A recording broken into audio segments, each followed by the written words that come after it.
Welcome back to the round table. Mr. Mayo, let's go straight to you. Because a point of order was raised here by Mr. Milemba. In fact, I wanted to answer him that as a parent, we've learned from the free primary education. We have children in primary school, and we know what's happening there. And the government is saying we have free primary education. Now that we are going to free secondary education, I believed what Uhuru said.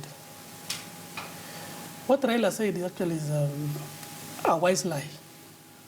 Because Uhuru has already set aside 5 billion come next January to start, to kickstart the free secondary education. As parents, we understand that boarding school is actually voluntary. You can take your child to boarding school or do a day school.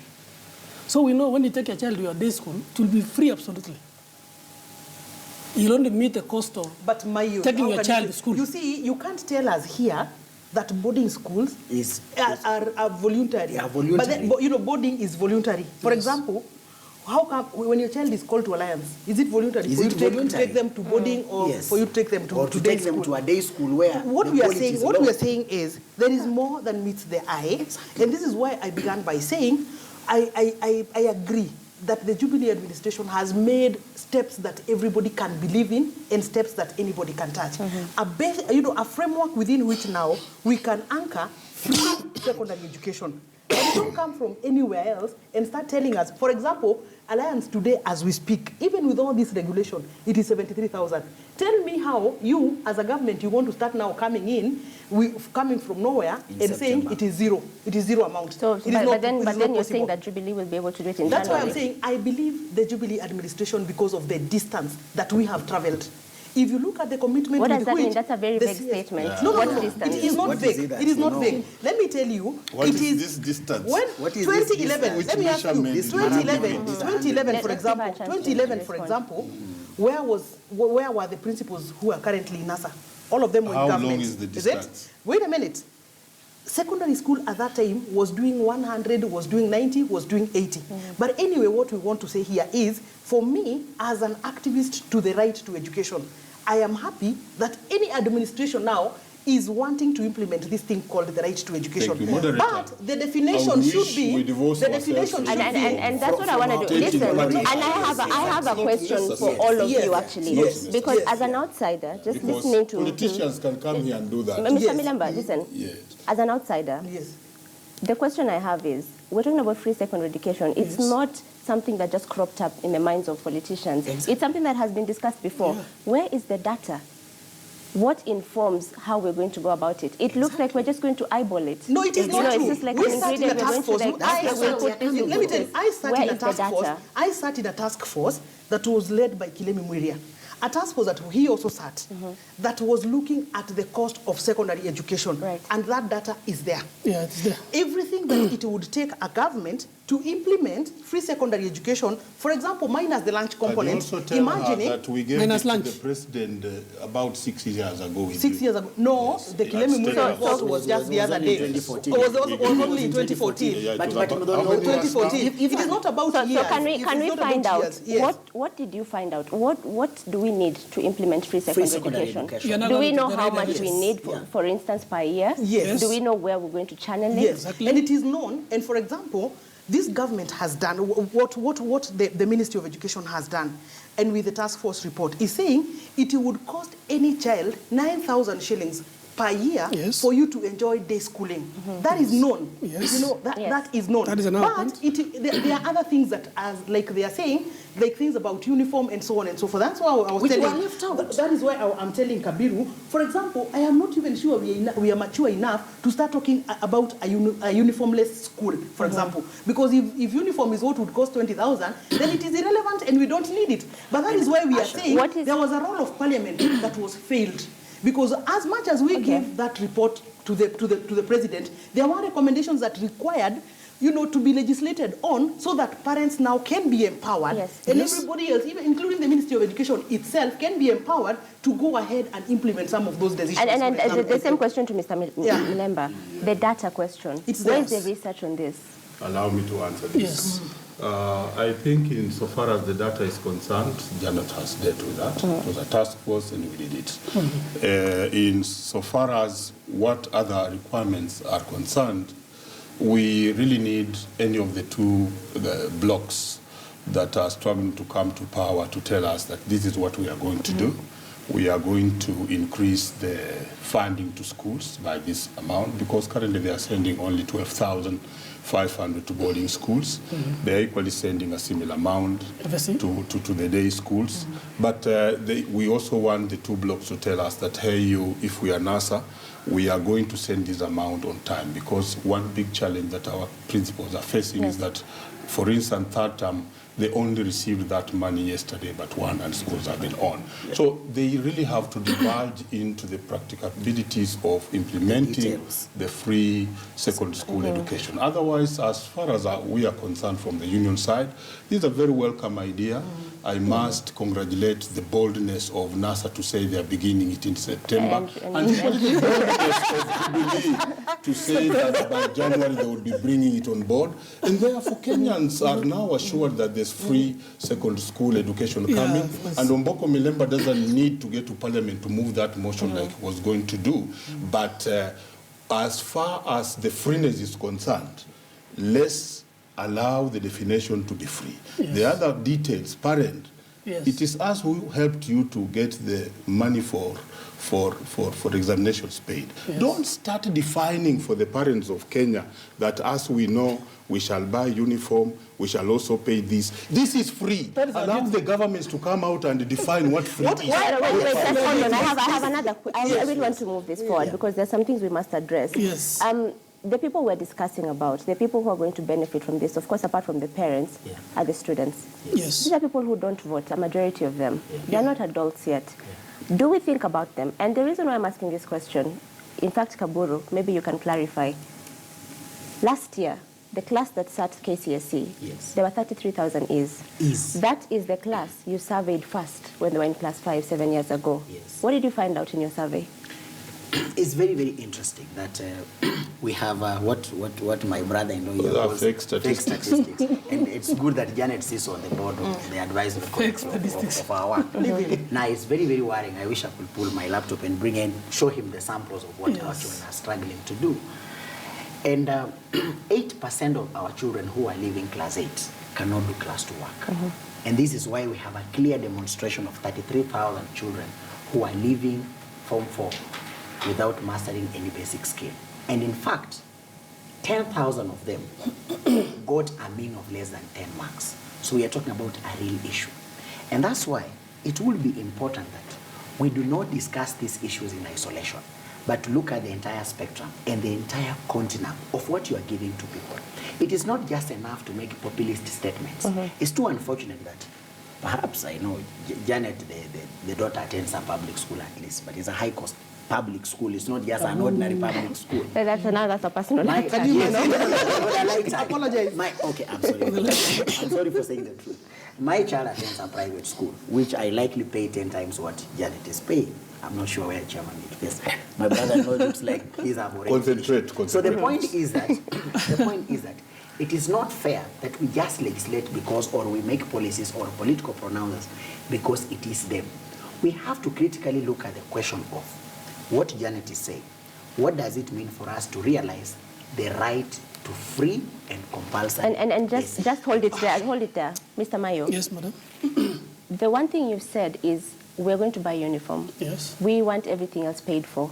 I've not heard you talking about the children, worrying about the quality of education they're getting, worrying about what policy is informing this, which, someone will be wondering at home, are the parents just pushing this to government? Are you not proactive in this process? Where is your say, for instance? Yeah, thank you, Aisha. As parents, or as leaders of this National Parents Association, our plan is to empower our parents to know exactly empowerment on parentalhood. When a report was released on the school unrest, we were mentioned advancedly that parents are the absentee. Parents, a father could wake up at 5 when the children are still asleep. He comes home at maybe past 10. You know, the contact between the parents and the children are not there. So that is where our take is. We will do what it takes to see to it that and with that in place, now we're talking about free secondary education. You know, it's like you're shipping out your kids to secondary because now it's free.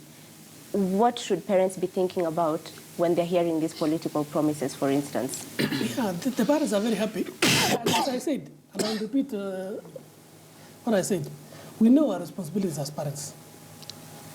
Because I would ask you, Asha, what will the parent who takes a child to a day school and the parent who takes a child to boarding school, for example, if the government or the ministry is going to give totally free education in secondary school, what will the parents who take their children to boarding to day school say?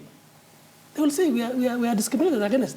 Exactly. So what we know as parents is when you take your child to boarding school, you will cater for the expenses of feeding your child. I think what I did, and I think now people have cooled down, and when he's talking like that, things are settling in. One of the things that is never said is that education is a public good. Exactly. It is a public good. We can never go beyond that. Yes. It is a public good. It doesn't matter whether you are affording or because we are looking. Let us not look at this from the point of view of those who can afford. The haves and the have-nots. Let us look at this from the point of view of a child who wants to transit to secondary school, but the parents don't even have the 1,000, don't even have the 2,000. But it is the responsibility of government in our constitution to provide for them that education. Those are the people we are talking about today. You that is sending your child to private school, keep quiet. Let us talk about those people that cannot afford. That is where we are.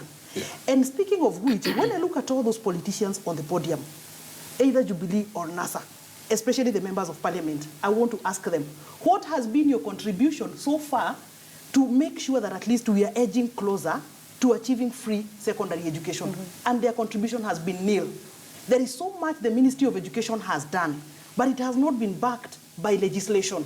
Had it been backed by legislation, we wouldn't be here. And any government, be it Jubilee, be it NASA, they are likely to begin from there. They're likely to begin from parliament. And that is the question. Now that education is becoming a campaign issue, it should be a really good news to you because it means the sector is now being discussed. It is. But how, so how do you move it from being politics to knowing that after you're elected, you're carrying forward? We're talking to them even before. That, as the stakeholders, like the union, already we have welcomed the idea, and now would want to do a paper to both NASA and Jubilee for them to actually elaborate what they mean by free secondary school education and which levels they'll actually reach, because there are also gaps that will face us. One of the other gaps I talked about too before I was interrupted, but I want to add the issue that Janet has almost mentioned, the issue of a legal framework.